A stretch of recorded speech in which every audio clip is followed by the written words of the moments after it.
Hello दोस्तों, स्वागत है आपका मेरे YouTube चैनल परीक्षा प्लान में। तो जैसा कि आप लोगों को पता है कि EVS के प्रीवियस ईयर के क्वेश्चंस को सॉल्व कर रहे हैं। तो ये जो पेपर है ये 2012 वाला है, नवंबर 2012 वाला। तो इसमें जो भी EVS के क्वेश्चन है उनको सॉल्व करेंगे। तो चलिए वीडियो को शुरू करते हैं।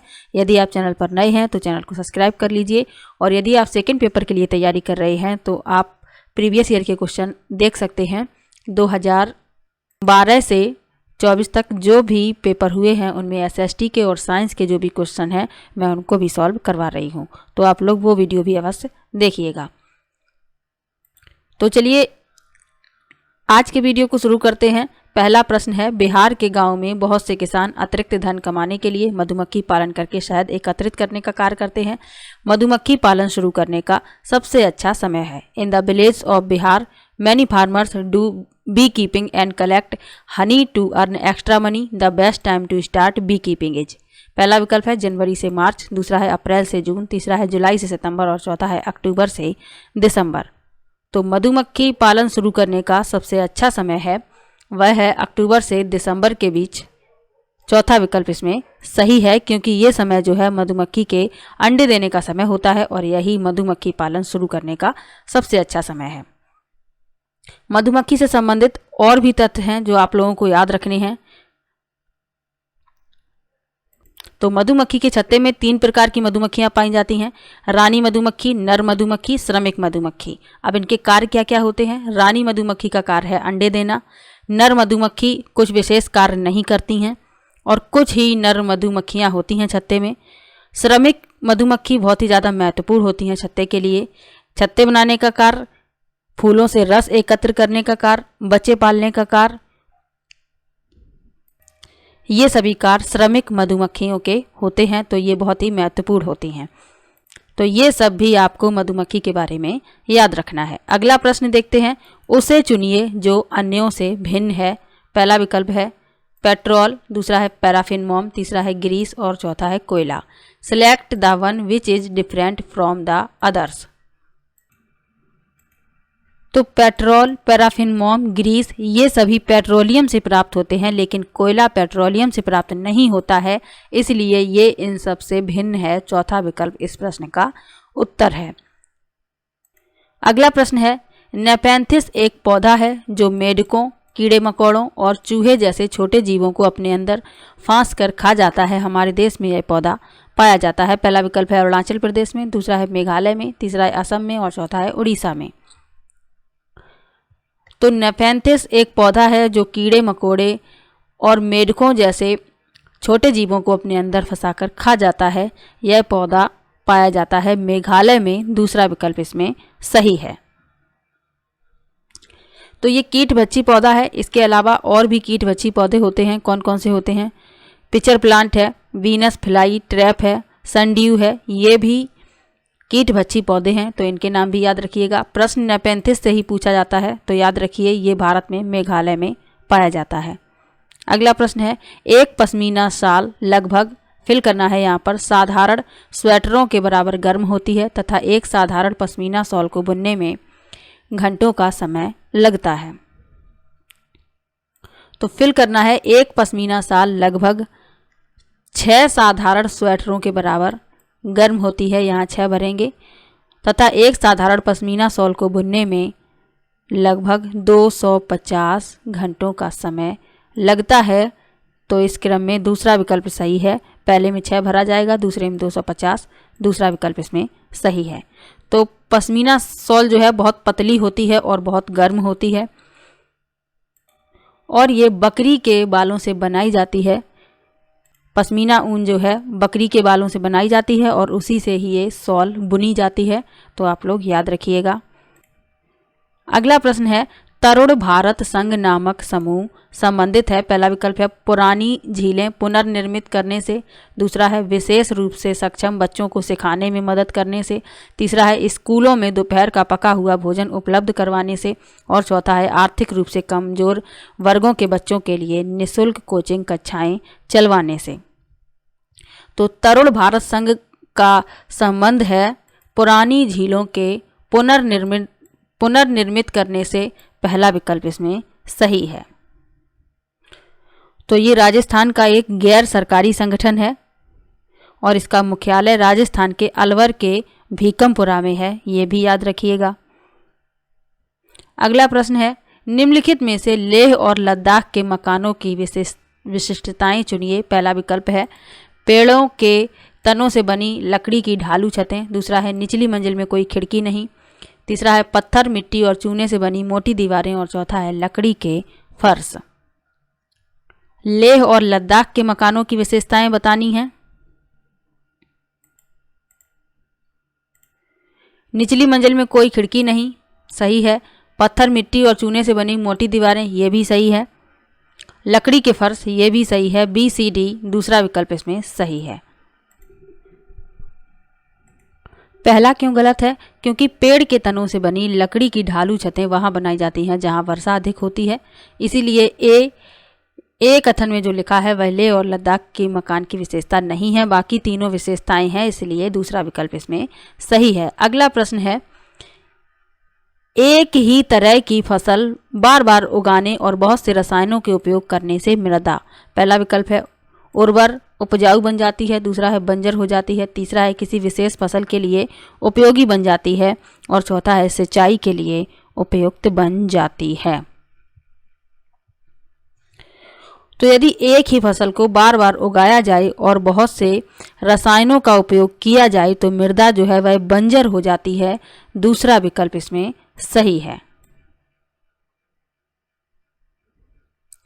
अगला प्रश्न है, मधुबनी चित्रों को बनाने के लिए चित्रकारों द्वारा उपयोग किए जाने वाले रंग होते हैं।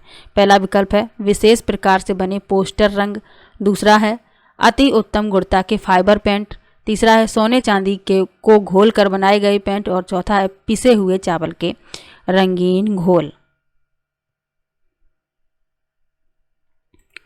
तो मधुबनी चित्रों को बनाने के लिए पिसे हुए चावल के रंगीन घोल वाले रंग उपयोग किए जाते हैं, चौथा विकल्प इसमें सही है।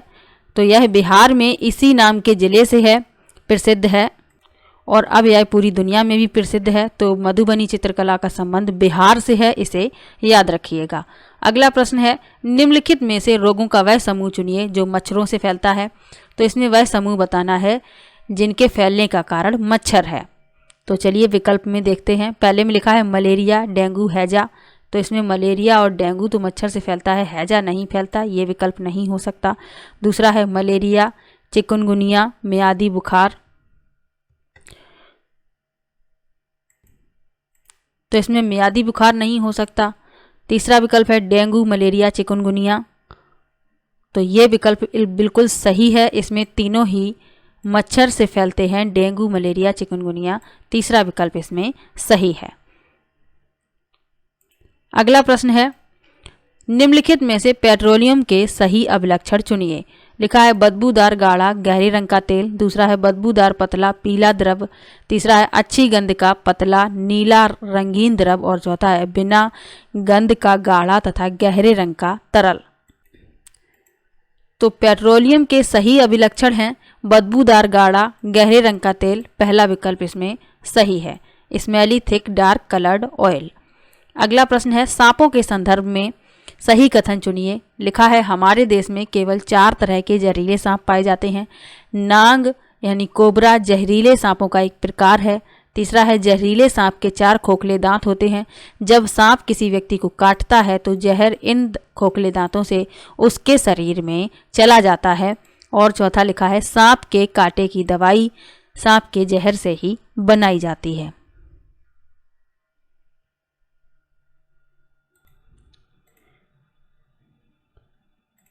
तो इस प्रश्न में ए सही है। हमारे देश में 4 तरह के जहरीले सांप पाए जाते हैं। कौन कौन से? नांग, करैत, दुबोइया और अफाई, ये 4 तरीके के जहरीले सांप हैं। बी भी सही है, नांग जहरीले सांपों का एक प्रकार है। सी गलत है, डी सही है। ए बी डी यानी कि पहला विकल्प इस प्रश्न का उत्तर है।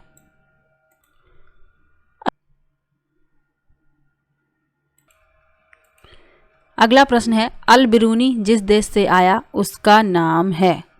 पहला विकल्प है अफगानिस्तान, दूसरा है बांग्लादेश, तीसरा है उज्बेकिस्तान और चौथा है ओमान। तो अल-बरूनी जिस देश से आया उसका नाम है उज्बेकिस्तान, तीसरा विकल्प इसमें सही है। अल-बरूनी की एक किताब आप लोगों को याद रखनी है, किताब उल हिंद, और यह अरबी भाषा में लिखी गई है, तो ये याद रखिएगा, प्रश्न पूछा जाता है।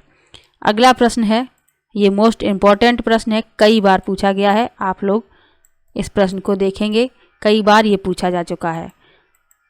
लिखा है कांसा ब्रॉन्ज के विषय में जिसका उपयोग गोलकुंडा के किले में मिली तोप में किया गया था, सही कथन चुनिए। लिखा है कांसा एक तत्व है, दूसरा है कांसा तांबा तथा जस्ता जिंक की मिश्र धातु है, तीसरा है कांसा तांबा और टिन की मिश्र धातु है, और चौथा है कांसा तांबा तथा प्लेटिनम की मिश्र धातु है।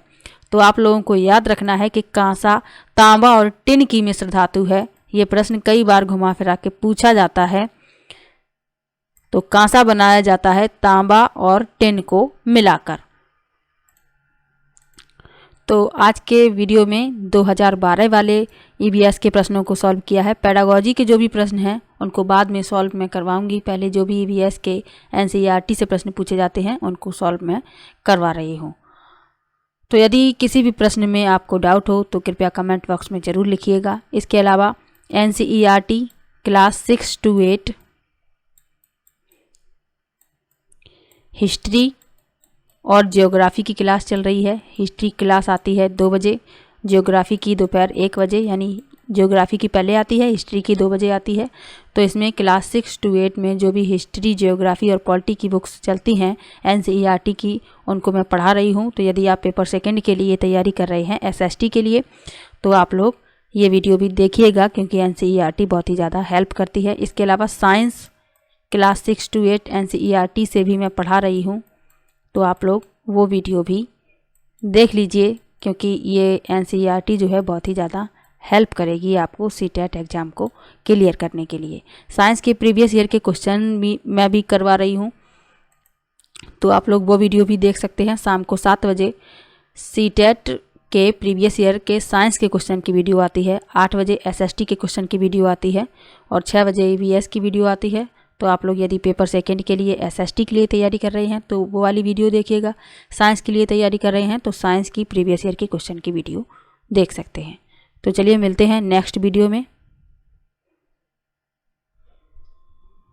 तो वीडियो कैसा लगा कमेंट बॉक्स में ज़रूर बताइएगा। वीडियो को लाइक कीजिए, शेयर कीजिए और चैनल को सब्सक्राइब कर लीजिए। मिलते हैं नेक्स्ट वीडियो में, तब तक के लिए बाय बाय।